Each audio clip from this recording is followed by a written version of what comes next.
الحمد لله رب العالمين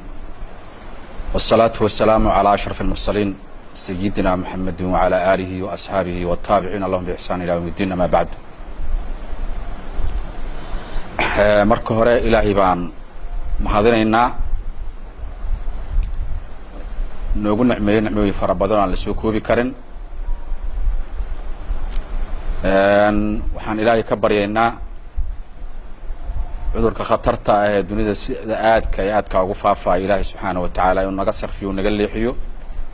oo intuu maaragtay mataqaan dhibaatada ku haya in ilaahay ka kor qaado. intaas kadib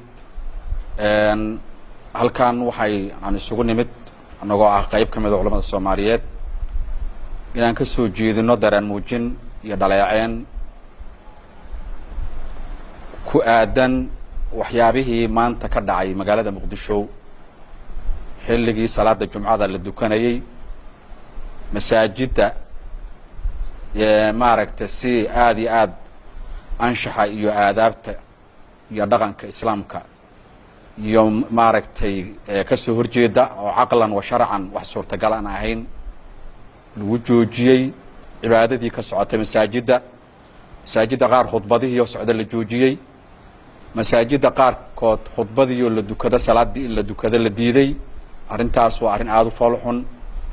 waana dhaleeceynaa dareen weynna waa ka muujinaynaa taana culimada Soomaaliyeed. arrintaas runtii waxay ahayd arrin lama filaan ah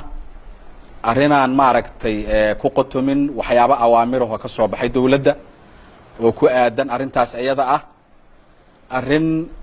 xushmadii masaajiddu ay lahayd iyo culimada Soomaaliyeed maaragtay oo masaajidda maamulka ka ah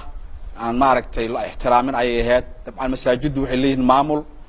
iyo maaragtay dhabo loo soo maro ayay leeyihiin marka in si toos ah askari oo soo dhex galo cibaadadii ka socota oo si toos ah u joojiyo arrintaas oo arrin aan la qaadan karin way runtii. qodobka labaad haddii waxyaabaha waajibaadka ilaahay ummadda dul saaray ama jumcadii ama jamaacadii la joojinayo waa arrin weyn. arrintaasu waa arrin u baahan in culimada Soomaaliyeed lagala tashado laga talageliyo sharciga iyadoo loo fiirinayo waxyaabaha dhibaatada oo soo kordhay lafteeda la qiimeynayo miisaan sharciga iyadoo lagu dhisaayo in fatwo culimadu ka soo saarto jihooyinka iyo arrintaas qusaysa taladeeda iyo go'aankooda ay wadaagaan si wada jirana maaragtay wax uga soo saaraan arrin u baahan waay. qodobka xiga wuxuu yahay masaajiddu markay sidaan oo kala tahay ee dhibaato xoog ay jirto kaalin weyn bay ku leeyihiin dhibaatadaas wax ka qabashadeeda iyo maaragtay in ilaahay subxaanahu wa tacaala dhibaatadaas ummadda ilaahay ka badbaadiyo. waa midda koobaadi masaajiddu waa meelaha ummadda laga wacyigeliyo ummadda laga baraarujiyo ummadda wanaagga laga faro xumaanta looga reebo macruufka oo la faree munkarka oo la reebo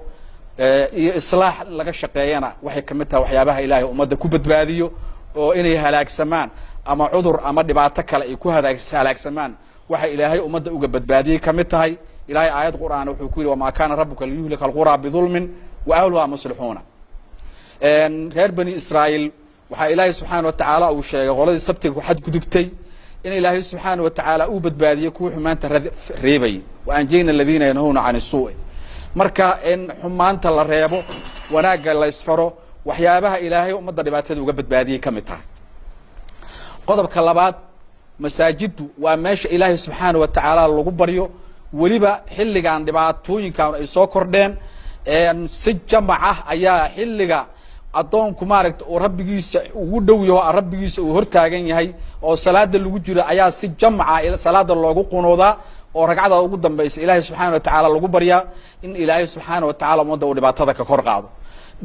ducaduna waxay ka mid tahay asbaabta ugu muhiimsan ee ilaahay subxaanahu wa tacaala ummadda dadka dhibaatada uga kor qaaday ka mid tahay. taasna waxa waaye hadda masaajidii haddii la xiro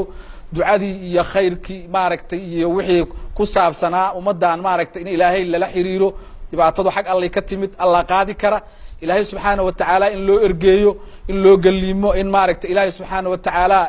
dhibaatada inuu naga dulqaadan la weydiisto si jamac ah weliba ilaahay subxaanahu watacaala lagu weydiisto arrintaas waa masaajida meesha saldhiga u ah qodobka xiga wuxuu yahay masaajidu waa meesha ummadda laga taakuleeyo ummadda maaragtay dhibaatooyin waaweyn oo caama markay dhacaan abaarahoo kaleetood masaajidu waan ognahay dowrka ay ku leeyihiin lacag milaayiin dollar ayay ururiyaan oo dadka dhibaataysan ay ku samata bixiyaan dadkaas dhibaataysan samata bixinta la samata bixinayana waa midda ilaahay subxaanahu watacaala uu dadka dhibaatada uga sarfiyo marka